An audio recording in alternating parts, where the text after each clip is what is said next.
देवधर साहब, आपके पास सबसे पहले आना चाहता हूं, आपसे समझना चाहता हूं जो मोहन भागवत साहब का बयान आया है उसे आप किस तरह से देखते हैं, क्योंकि इस बयान में, इंटरव्यू में जो बात कही गई है, मैं उसमें से दो लाइन आपको पढ़ के बता देता हूं।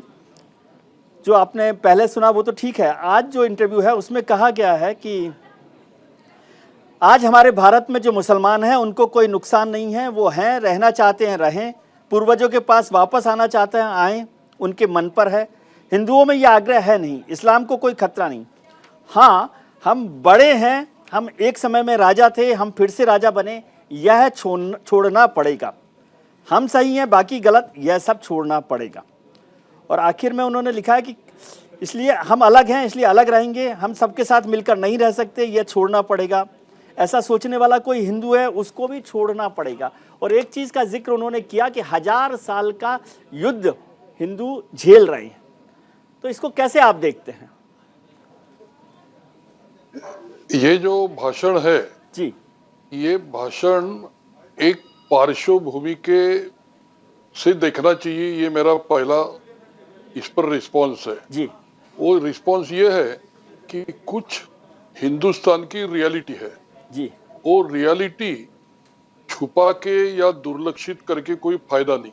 जी, और दूसरा एक महत्व का पॉइंट है, जब हम कम्युनिस्टों के बारे में चर्चा करते हैं जी, तो नक्सलाइट, सीपीआई, सीपीएम, उनमें 100 टाइप के अलग अलग ग्रुप है। जी, उनको डिफरेंशिएट करते हुए हम उनका विश्लेषण करते हैं। जी, किंतु जब मुस्लिम बंधुओं के बारे में हम बात करते हैं तो हम यूनिफॉर्मिटी कंसेप्ट से बात करते हैं, जिसकी वजह से मिसअंडरस्टैंडिंग बढ़ता है। जी, और ये रियलिटी नहीं है। उदाहरण के लिए एक चीज है कि 1000 साल भारत पर जो आक्रमण हुए तो आक्रामक लोगों ने उनके आक्रमण के लिए, साम्राज्यवाद के लिए जी, इस्लाम का एक्सप्लॉयटेशन किया। जी, उन्होंने इस्लाम का एक्सप्लॉयटेशन मिलिट्री पर्पस के लिए, राज्य पर्पस के लिए, साम्राज्य पर्पस के लिए किया।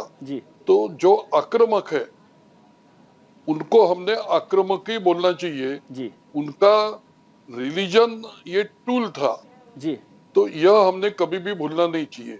जी, जैसे भारत पर आर्थिक आक्रमण हुए, राजकीय आक्रमण हुए, अलग अलग साम्राज्यवादी आक्रमण हुए, धार्मिक आक्रमण हुए, आर्थिक आक्रमण हुए, तो ये सब आक्रमण है। जी, और आक्रामक को हमने आक्रामक ही समझना चाहिए।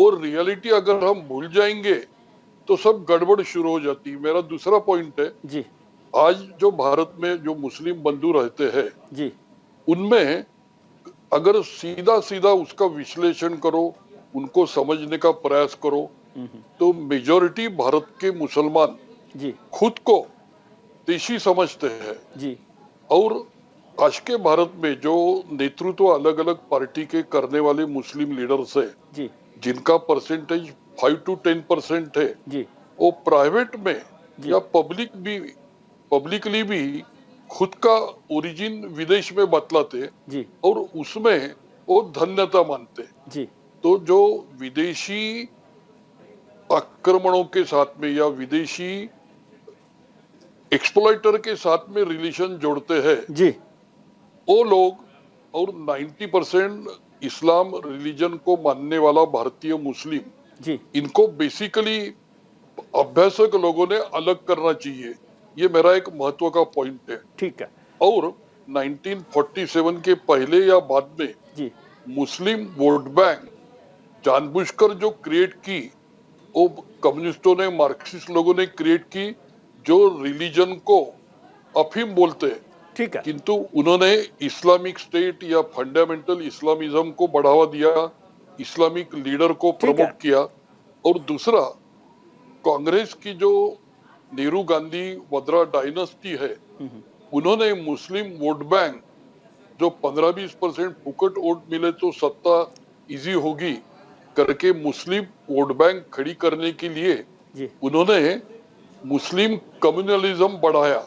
ठीक है, ये रियलिटी अगर हम दिमाग में रखें तो एक बहुत इंपॉर्टेंट पॉइंट है कि जी, मेजॉरिटी जो मुस्लिम है भारत के, जी, उनका मोहम्मद पैगंबर साहब उनका आदर्श है, जी इस्लाम उनका रिलीजन है। जी इस पर दुनिया का कोई भी व्यक्ति, भारत का भी कोई भी व्यक्ति इस पर आपत्ति करेगा नहीं, आपत्ति का पॉइंट ही नहीं है। ठीक है जब हम बोलते हैं कि ऑल रिलीजन्स आर इक्वल, जी तो ऑल रिलीजन्स आर इक्वल बोलते समय अगर कुछ विदेशी सभ्यता में इंटरेस्ट लेने वाले अगर मुस्लिम अगर ये लाइन चलाएंगे कि हम आक्रामक है, हम रूलर है, जी और हिंदू या भारतीय आदमी या इंडियन आदमी यहाँ ये हम उनके शासक है, तो सब जो गड़बड़ होती है वहां होती है। ठीक है तो मोहन